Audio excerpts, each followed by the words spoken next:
Les visas de l'ambassadeur de France, Sylvain Itte, et de sa famille ont été révoqués et la police a été chargée de procéder à l'expulsion de l'envoyé. Bienvenue à notre segment d'actualité africaine où nous vous apportons les dernières informations et développements passionnants qui façonnent les continents de l'Est à l'Ouest, du Nord au Sud. Le Niger ordonne à la police d'expulser de force l'ambassadeur de France. Le gouvernement militaire du Niger a émis un ordre pour que la police expulse de force l'ambassadeur de France suite au refus public de l'ambassadeur de quitter le Niger. Plus tôt, la France avait déclaré avec arrogance que le gouvernement militaire du Niger manquant de l'autorité nécessaire pour dicter leurs actions à l'intérieur du pays.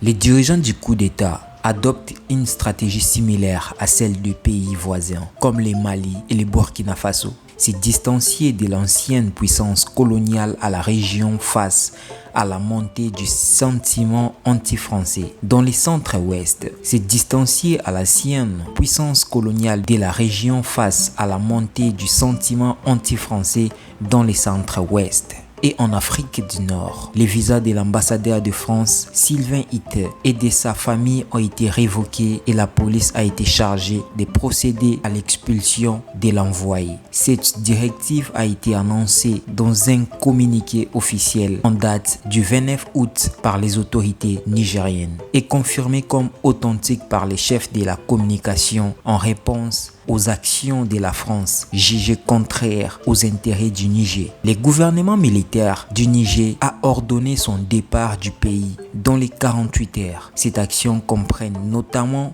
le refus de l'envoyé de s'engager avec une invitation à rencontrer les nouveaux ministres des Affaires étrangères du Niger. La France se comporte souvent comme s'il possédait toujours ses anciens territoires coloniaux africains et confrontée à des difficultés pour maintenir son contrôle sur les territoires appelés Franca. Des événements récents comme les coups d'État au Gabon cette semaine ont marqué le 8e coup d'État réussi depuis 2020.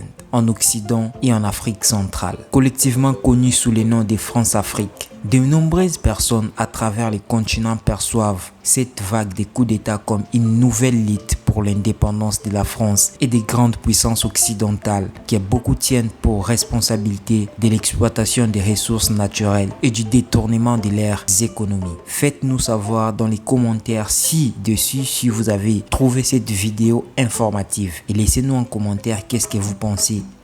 Et n'hésitez surtout pas de vous abonner ainsi que de nous laisser